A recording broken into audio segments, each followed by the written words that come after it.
Hola, buenas tardes amigos. Estamos en tiempo de entrevista, estamos en tiempo de las aventuras de la espada, el programa de libros de historia que os acompaña todas las semanas. Y hoy tenemos con nosotros a un autor que ya ha salido en este programa hace ya algún tiempo, cuando estábamos todavía en Decisión Radio y en Radio Ya, y que es Fernando Martínez Lainez. Buenas tardes, Fernando, ¿qué tal estamos?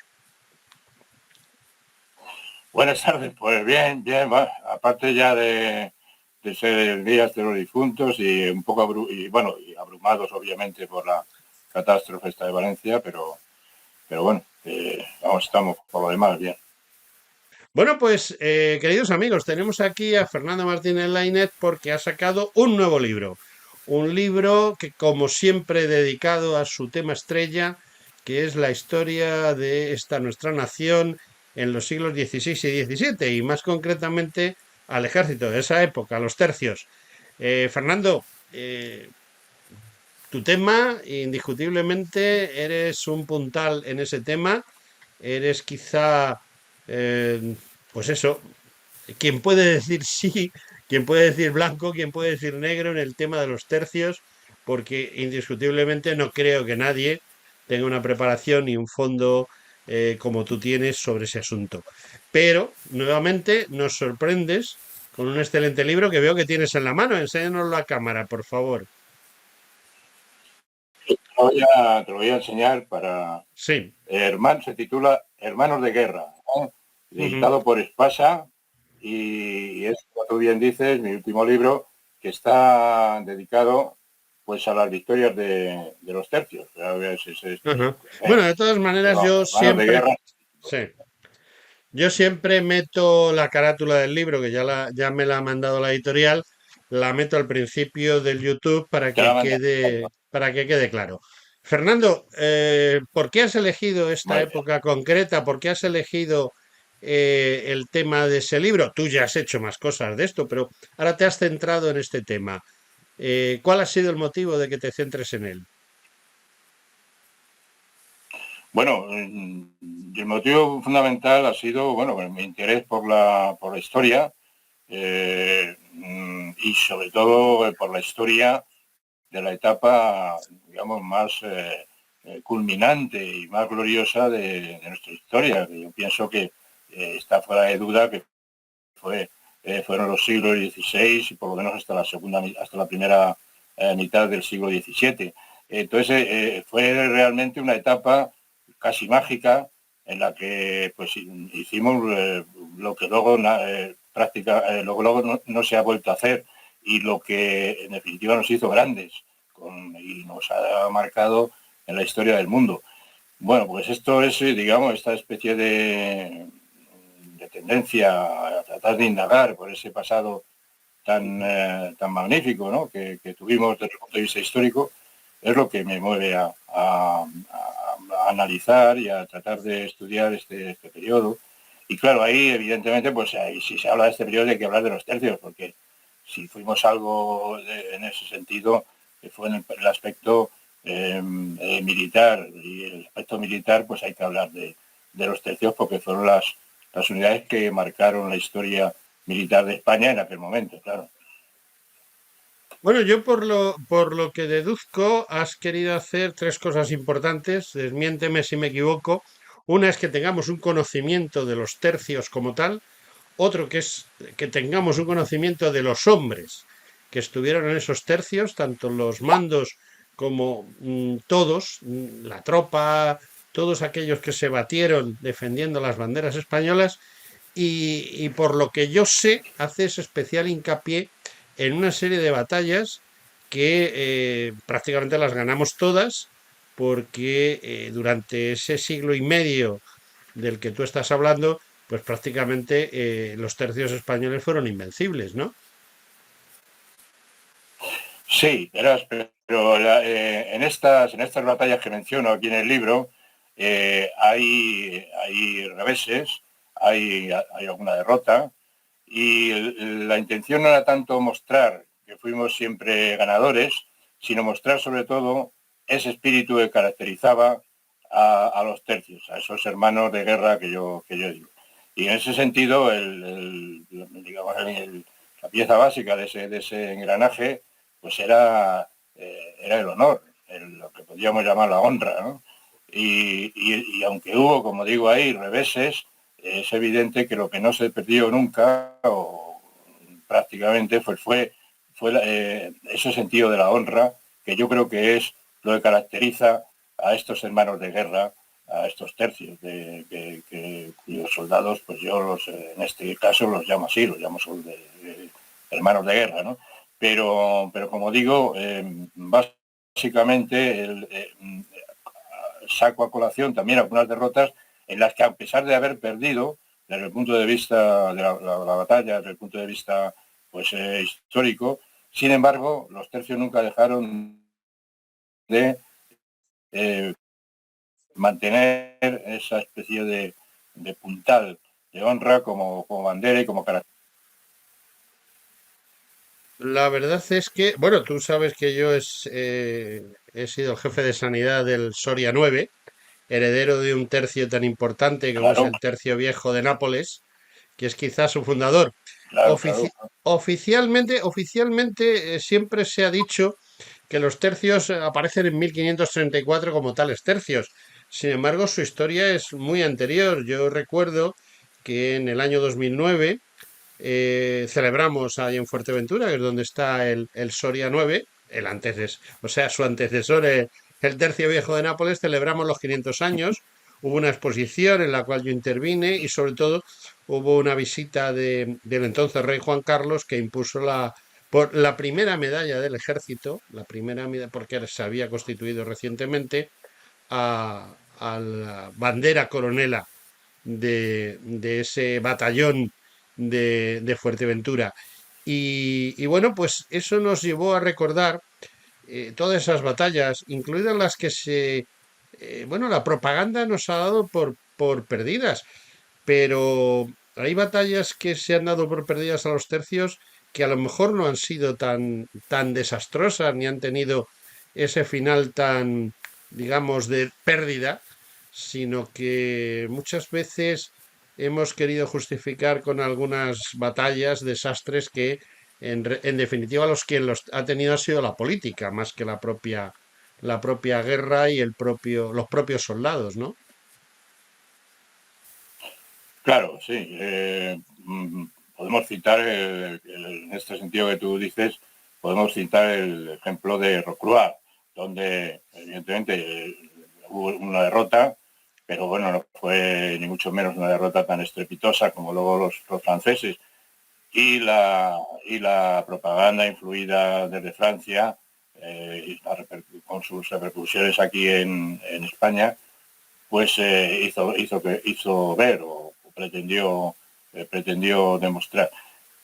Aquí lo que hay que tener en cuenta es que no hubo realmente una especie de inflexión o punto de inflexión de los tercios, en el sentido, digamos, de lo que podríamos llamar su, su caída del apogeo a las últimas etapas ya de la decadencia con los austrias. No hubo, digamos, una batalla que marcara ese punto de inflexión. Más bien fue una especie de desgaste lento, pues provocado por la falta de hombres, por la falta de dinero, básicamente, y, por qué no decirlo, por la proliferación de enemigos además muy potentes, muy poderosos. O sea, ya un momento que, desde el punto de vista diplomático, desde el punto de vista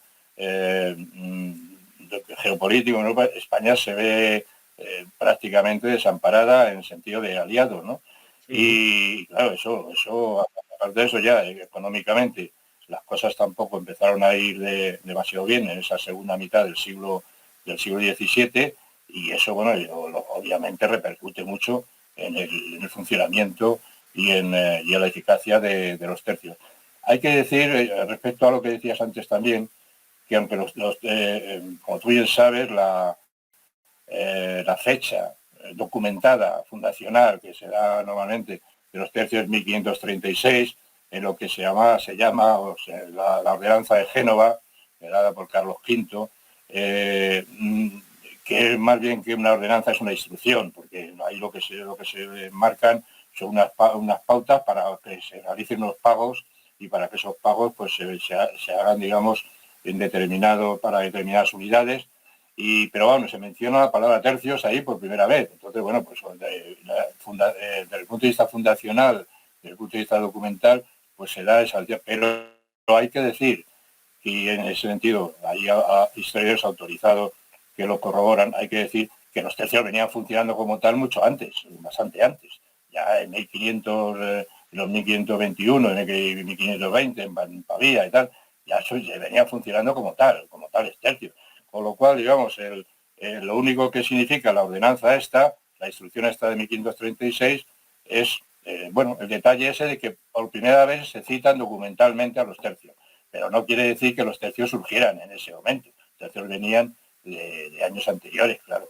Y en ese sentido, pues digamos, los soldados de los tercios, esa fecha para ellos no supone nada, porque ellos ya venían actuando años antes con la misma estructura y con la misma eficacia, ¿no? Podemos considerar, quizá no sé si tú lo tratas en tu libro, pero para conocimiento en general, podemos pensar que realmente los tercios son un invento o una necesidad que crea Fernando II de Aragón, Fernando el Católico, y que pone sobre el papel, que pone en la realidad el gran capitán.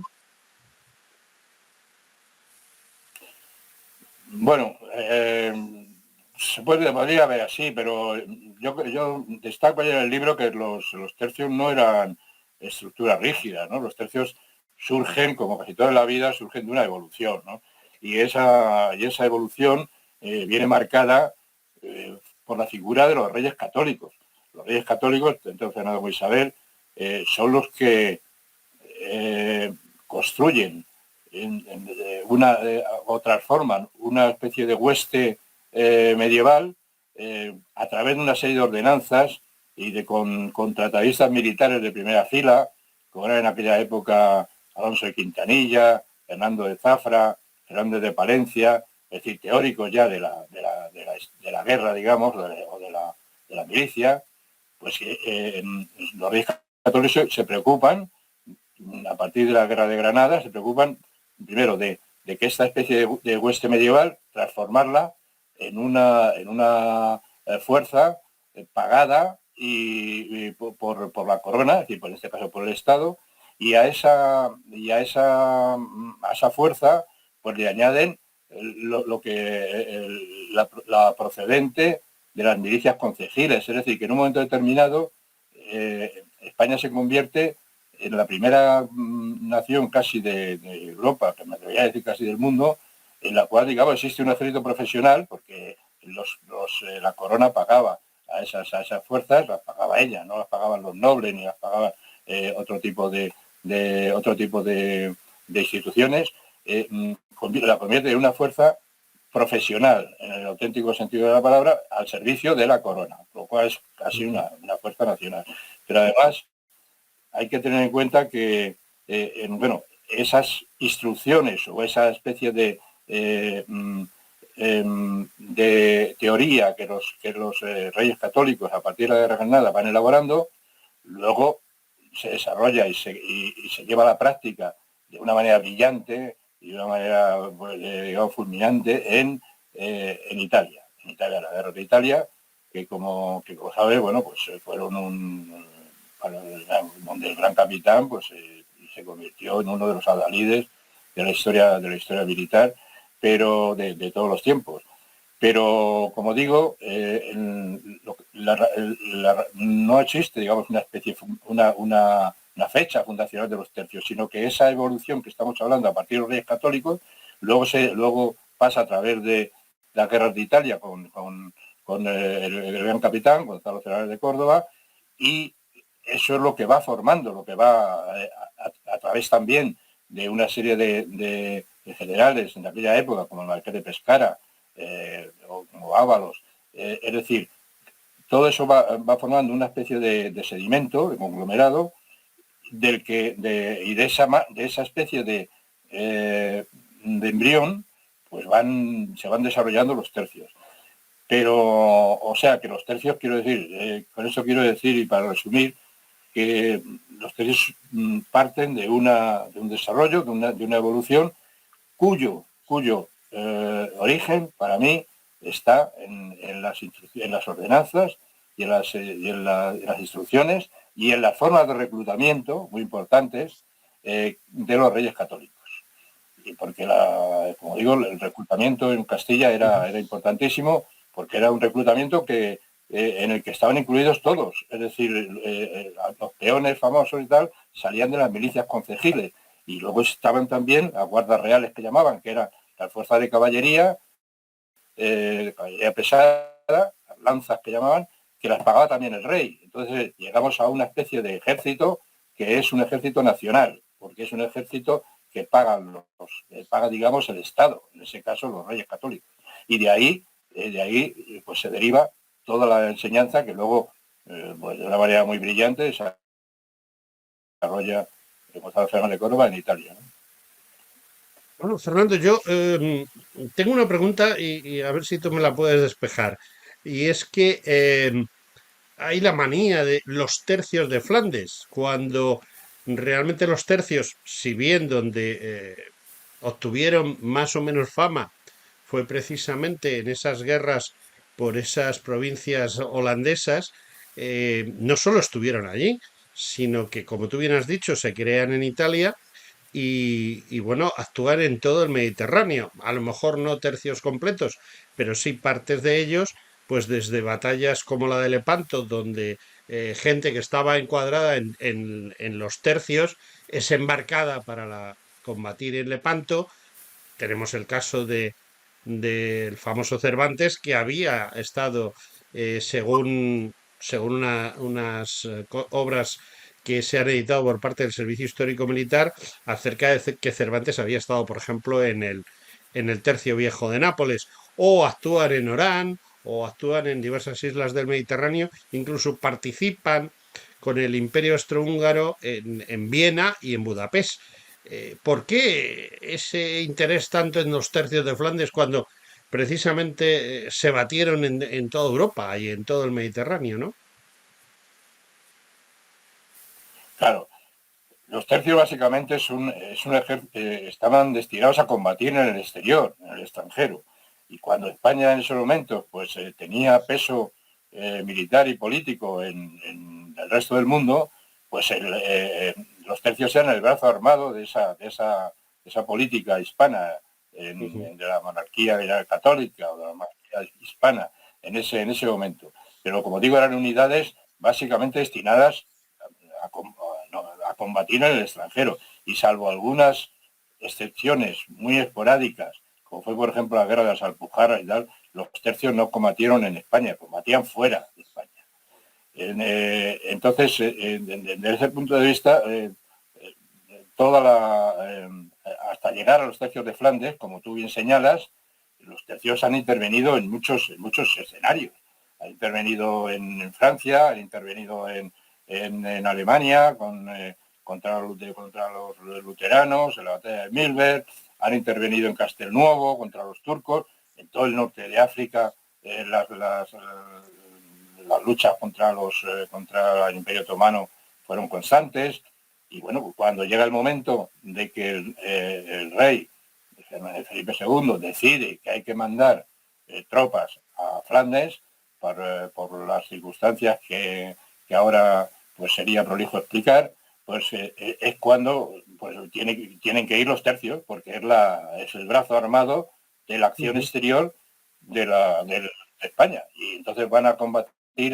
¿Y qué pasa? Que a partir de esa época, realmente, pues la guerra de Flandes se convierte en una guerra muy larga, muy cruenta, muy complicada desde el punto de vista de las alianzas, una guerra, digamos, en muchos casos una guerra sucia, diríamos ahora.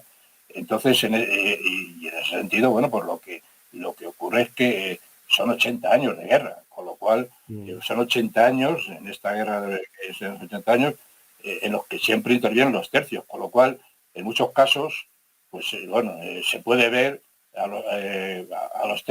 se puede ver a los tercios como el ejército que más tiempo, digamos, o que de una manera más prolongada actuó en Europa, ¿no? Pero habían actuado, por supuesto, y actuaron, bueno, como digo, en Europa en muchos sitios, y en el Mediterráneo, incluso hay un par de ocasiones que combatieron en el Caribe, en fin. Pero vamos, lo que hay que tener en cuenta es que eran un ejército, eran una tropa destinada a combatir en el extranjero. Y cuando había que combatir en el extranjero, combatir. Y entonces, en el caso de Funes, pues la guerra duró nada menos que 80 años, con lo cual se va bien a ver los tercios allí. Oye, una cosa que a mí me llama poderosamente la atención es que es un ejército de castellanos, pero sin embargo defiende más los intereses de Aragón. Ya sé que es el momento en que se crea España ya de una manera real y tanto Castilla como Aragón al final monta tanto la una como la otra, pero los tercios están compuestos básicamente por levas, por tropas, tropas como tú mismo has dicho, que vienen de concejiles y que son básicamente castellanos o nuevos castellanos o andaluces y al final resulta que están más bien defendiendo los intereses de lo que serían los territorios de Aragón, porque Italia era más un problema de Aragón, una expansión de Aragón que una expansión de Castilla. Es una cosa curiosa y relativamente importante, porque eso, por supuesto, afectó o ya estaba muy asumido la hispanidad total y no existía esa diferencia entre castellanos y aragoneses. Sí, eso que dices tú, yo creo que tuvo su importancia al principio y tal, pero como dices también, al final se fue asumiendo la propia, digamos, la propia dinámica del poderío hispano, pues fue, digamos, mm, haciendo que esta especie de diferenciación a la hora, por ejemplo, de gobernar en Nápoles o gobernar en Sicilia, pues no tuviera que ver que el virrey fuera castellano puro o fuera aragonés. Tal. Al final, digamos, se impone de lo que podríamos llamar el sentido de la monarquía hispana, ¿no? Pero sí es eso que señalas, en el principio de esto que estamos hablando del gran capitán, claro, la mayoría de la tropa que va a Italia a combatir, básicamente al principio, que es la que lleva Gonzalo Fernández de Córdoba, en su gran mayoría eran castellanos. ¿Por qué? Porque Castilla tenía el mejor ejército de la península en ese momento, estaba absolutamente claro. Y además porque desde el punto de vista del manejo de las tropas, las innovaciones habían llegado mucho antes a Castilla, por ejemplo, y desde el punto de vista del manejo de las tropas, Fernando el Católico, que es en definitiva el que manda a las tropas a combatir en Italia, se sentía mucho más a gusto, digamos, combatiendo con tropas castellanas que no con lo que podríamos con tropa aragonesa por una razón muy sencilla, porque las tropas aragonesas en ese momento prácticamente eran tropas, digamos, que no actuaban al unísono desde el punto de vista del poder real. Entonces, para Fernando era un lío eso de tener que convocar tropas desde Valencia o desde Cataluña o desde Aragón, porque había como sabes, una especie de engranaje o de maraña de fueros y de tal que obligaba al rey Fernando a que cada levantamiento de tropas o cada convocatoria de tropas y tal, pues tuviera que ser negociada, a veces duramente, ¿no? De Fernando es decir, la corona de Aragón en ese sentido está mucho más dividida, para entendernos, desde el punto de vista militar que en Castilla. En Castilla, en cambio, había mucho más unidad desde el punto de vista militar y además la decisión del rey no la discutía nadie. Entonces, bueno, pues Fernando, lógicamente, que además Fernando era un buen estratega militar, hombre que además todas estas ordenanzas que estamos diciendo que se ponen en marcha en la época de los Reyes Católicos, en gran parte obedecen a la influencia y a la iniciativa de Fernando el Católico. Entonces, bueno, Fernando el Católico, para ir a Italia, pues utiliza la tropa que tiene, digamos, pues, más a mano, más preparada y que además no le causa ningún problema, eso que es la tropa castellana, los castellanos. Luego los tercios es otra historia, porque los tercios sí entraron muchas levas, bueno, cuando había que hacer levas, pues las levas, había muchas levas que se realizaban fuera de Castilla, ¿verdad? ¿No? Pero en ese momento, efectivamente, es interesante lo que señala, porque yo creo que lo que hace que sean los castellanos, la tropa castellana, la que va a Italia, pues es porque es la tropa que el rey tiene más a mano y además es la que prefiere, porque es la que no le causa ningún problema. Y es la tropa castellana que la tiene ahí, que sabe que es una tropa muy integrada, con unos capitanes además y tal. Y bueno, ¿para qué se va a complicar la vida buscando tropas no sé, en otros sitios? Y la tiene Castilla. Y entonces echa mano de la tropa castellana, que es la tropa del gran capitán, que va allí. Fernando, una última pregunta y ya con esto terminamos porque nos hemos quedado sin tiempo. Yo veo tu libro en una vitrina, en un escaparate de una tienda, de una librería. Dime por qué crees tú que debo de comprar tu libro, entrar en esa librería y comprar tu libro. ¿Qué me ofrece tu libro?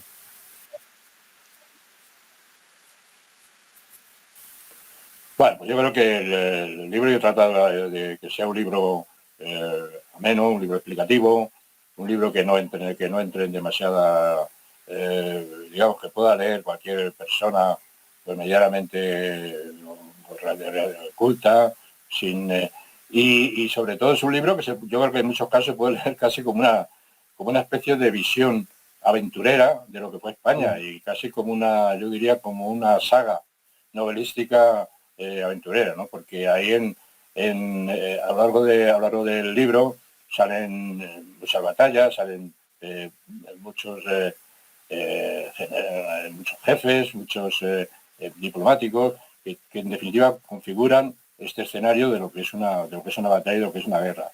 El único hándicap que le veo al libro es que, lógicamente, quizá es un libro en el que no hay muchas mujeres, porque es evidente que la guerra en aquella época la hacían los hombres, no la hacían las mujeres. Entonces, bueno, pues puede que alguna señora se pueda quejar. No es que aquí no salen hombres, pues digo, no salen mujeres. Pues sí, lo siento, pero es que estamos hablando de guerras y ahora, por ejemplo, las mujeres ya hacen la guerra, pero es que en aquella época la mujer hacía la guerra. Lo cual no deja, no, lo cual y me quiero señalar que no quiere decir que no tuvieran un papel muy importante en los tercios, porque en los tercios no eran solamente los soldados, sino que detrás de los soldados iban muchas mujeres, que evidentemente en algunos casos eran mujeres casadas y con hijos, y formaban lo que se llamaba la cola del tercio, y en esa cola del tercio estas mujeres pues quedaban, participaban ayudando a los hombres en muchas actividades y sin contar, bueno, el hecho de que en los tercios figuraban por reglamentación, digamos, figuraba las prostitutas que desempeñaban un papel importante desde el punto de vista de los soldados, ¿no? Y eso se tenía muy buen cuidado de reglamentarlo, ¿no? Es decir, que no eran esclavas ni nada, sino que eran gente que de alguna manera colaboraban en el funcionamiento del tercio, ¿no? Bueno, pues eso es una pequeña observación que quería hacer, pero que por supuesto no desmerece que hubo muchas mujeres que combatieron al lado, digamos, de los tercios y que quizás requerirían a lo mejor, a ver si me da tiempo a hacerlo, un ensayo o un libro al respecto, que yo creo que sería muy interesante también. Fernando, muchísimas gracias por tu presencia. Fernando Martínez Lainez, ha sido un placer hablar contigo de los tercios y de tu último libro, que espero fehacientemente que sea, como todos los anteriores, un éxito. Fernando Martínez Lainez, muchas gracias por tu presencia. Pues muchas gracias a ti, Antonio. Y ya sabes, la próxima vez seguiremos hablando de los tercios o de lo que surja. Así que aquí estamos.